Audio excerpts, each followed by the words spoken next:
భద్రాద్రి కొత్తగూడెంలో సింగరేణి నిధుల దుర్వినియోగంపై మాజీ మంత్రి హరీష్ రావు మాట్లాడుతున్నారు. ఇప్పుడు లైవ్ చూద్దాం.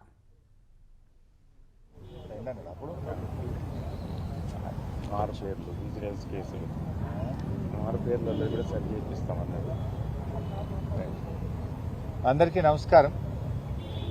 ముఖ్యంగా డిపెండెంట్ ఉద్యోగుల విషయంలో రాష్ట్ర కాంగ్రెస్ ప్రభుత్వం చేస్తున్న దుర్మార్గాలను ఈరోజు సింగరేణి డైరెక్టర్ పాకు కలిసి రిప్రజెంట్ చేయడం జరిగింది.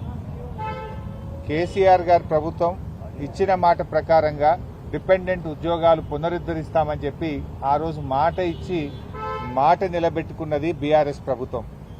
గతంలో చంద్రబాబు నాయుడు గారు ఈ డిపెండెంట్ ఉద్యోగాలను రద్దు చేశారు. చంద్రబాబు రద్దు చేస్తే కేసీఆర్ గారు పునరుద్ధరించారు. ఈరోజు సింగరేణిలో పనిచేస్తున్న 42,000 మందిలో దాదాపు 20,000 మంది డిపెండెంట్ ఉద్యోగాల కింద ఉద్యోగాలు పొందిన వాళ్లే పనిచేస్తున్నారు. అంటే సగం మంది డిపెండెంట్ ఉద్యోగులే పనిచేస్తున్నారు. ఈ గొప్పతనం కార్మికుల్ని కాపాడుకున్నది, కార్మికుల్ని ఆదుకున్నది బీఆర్ఎస్ ప్రభుత్వం, కేసీఆర్ గారు. కానీ ఆనాడు కాంగ్రెస్ ప్రభుత్వం ఏం చెప్పిందంటే, కేసీఆర్ గారు నెలకొకసారి మెడికల్ బోర్డు పెడతా ఉన్నారు, మేము అధికారంలోకి వస్తే నెలకు 2 సార్లు మెడికల్ బోర్డు పెడతాము, అలియాస్ పేర్లు వాళ్ళను కూడా మేము కన్సిడర్ చేస్తాము అని ఇంకా కార్మికులకు ఎన్నెన్నో హామీలు ఇచ్చారు. కానీ జరిగింది ఏంటంటే, కాంగ్రెస్ ప్రభుత్వం వచ్చిన తర్వాత 2 సంవత్సరాల్లో 2 మెడికల్ బోర్డులు అయినాయి. 2 మెడికల్ బోర్డులు. అంటే కేసీఆర్ గారు నెల మెడికల్ బోర్డు పెడితే కాంగ్రెస్ వచ్చినాక ఏడాదికి ఒక్కసారి మెడికల్ బోర్డు అయిపోయింది. ఎంత దుర్మార్గం ఉన్నది ఊడగొట్టింది. పేదలకు, కార్మికులను ఆ రోజు అసెంబ్లీలో చాలా గొప్పగా మాట్లాడిండ్రు. కార్మికుల కష్టాల గురించి, కార్మికుల మోకాళ్ల నొప్పుల గురించి, వాళ్లకు ఉండేటువంటి జబ్బుల గురించి, కార్మికులు ఎంత శ్రమపు చేస్తారు అనేది, కార్మికుల శ్రమను కేసీఆర్ గారు ఒక ముఖ్యమంత్రిగా అసెంబ్లీలో అద్భుతంగా ఆ రోజు వివరించారు. ఆ కార్మికుల యొక్క కష్టాలను దృష్టిలో పెట్టుకుని డిపెండెంట్ ఉద్యోగాలను పునరుద్ధరించారు. బోనస్ను దశల వారీగా పెంచుతూ పెద్ద ఎత్తున బోనస్ ఇచ్చింది బీఆర్ఎస్ ప్రభుత్వం. కానీ రేవంత్ రెడ్డి గారు వచ్చి ఈరోజు డిపెండెంట్ ఉద్యోగాలు నెలకొక్కసారి కేసీఆర్ గారు పెడితే వీళ్ళు ఏడాదికి ఒక్కసారి మెడికల్ బోర్డులు పెట్టే విధంగా దుర్మార్గంగా కార్మికులపై పగబట్టి కక్షగట్టినట్టుగా ఈరోజు రేవంత్ రెడ్డి గారు వ్యవహరిస్తా ఉన్నారు. దీన్ని తీవ్రంగా మేము నిరసిస్తా ఉన్నాం. రేవంత్ రెడ్డి గారిని హెచ్చరిస్తా ఉన్నాం.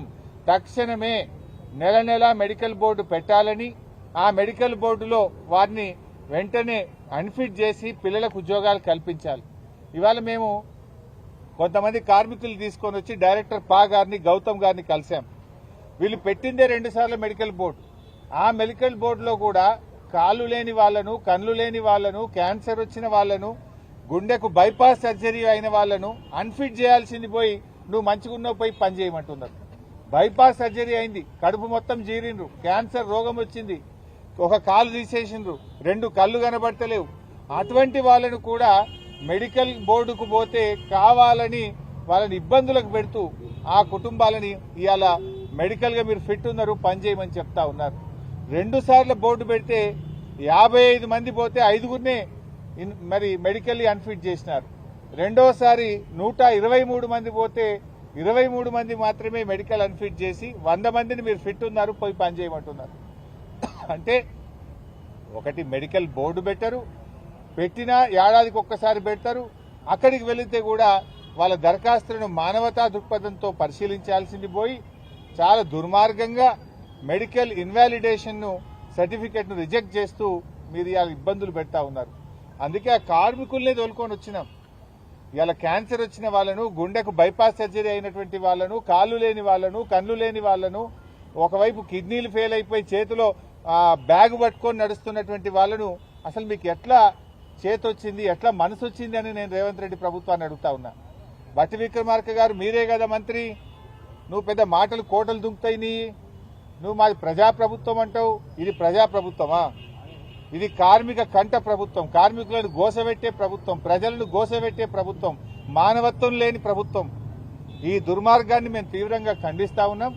తక్షణమే మెడికల్ బోర్డు పెట్టి మానవతా దృక్పథంతో డిపెండెంట్ ఉద్యోగాలను పునరుద్ధరించాలని చెప్పి మేము ప్రభుత్వాన్ని డిమాండ్ చేస్తున్నాం. ఇవాళ రేవంత్ రెడ్డి ప్రభుత్వం వచ్చినాక సింగరేణిని ప్రైవేట్ పరం చేసే కుట్ర జరుగుతా ఉంది. సింగరేణి అప్పుల్లో కూరుకుపోతా ఉంది. సింగరేణికి ఒక్క రూపాయి కూడా బొగ్గుకు డబ్బులు ఇస్తలేరు. కరెంటు తీసుకొని కూడా ఈ ప్రభుత్వం డబ్బులు ఇస్తలేదు. Neither Transco is paying not Genco is paying. Current తీసుకొని ట్రాన్స్కో సింగరేణికి డబ్బులు కట్టలేదు, బొగ్గు తీసుకొని జెన్కో సింగరేణికి డబ్బులు కట్టలేదు. సింగరేణి అప్పుల పాలైపోయి ఓడీ తీసుకొని ఇలా జీతాలు ఇచ్చే పరిస్థితి వచ్చింది. ఓడీ తీసుకుంటే తప్ప బ్యాంకులో అప్పు తెస్తే తప్ప జీతాలు ఇవ్వని పరిస్థితికి సింగరేణి నెట్టివేయబడ్డది. దాదాపు 50,000 కోట్ల అప్పుల్లోకి సింగరేణి కూరుకుపోయింది. ఇవాళ ముఖ్యంగా రేవంత్ రెడ్డి గారు వచ్చిన తర్వాత ఈ కాంగ్రెస్ ప్రభుత్వం నుంచి చెల్లించాల్సిన డబ్బులు ఒక్క రూపాయి అటు ట్రాన్స్కోకు ఇటు జెన్కోకి ఇస్తలేదు. ట్రాన్స్కో జెన్కో అటు సింగరేణికి ఇస్తలేదు. లాస్ట్కి ఇవాళ సింగరేణి కార్మికులకు జీతాలు కూడా పడని పరిస్థితి వచ్చింది. నవరత్నాల్లో ఒకటైనటువంటి ఇవాళ క్యాష్ రిచ్ కంపెనీ అయినటువంటి సింగరేణిని ఇవాళ ప్రైవేట్ పరం చేసే కుట్ర ఇవాళ రేవంత్ రెడ్డి కాంగ్రెస్ ప్రభుత్వం చేస్తా ఉంది. దీన్ని తీవ్రంగా ఖండిస్తా ఉన్నాం. సింగరేణికి డబ్బులు చెల్లించాలని ప్రభుత్వాన్ని మేము డిమాండ్ చేస్తా ఉన్నాం.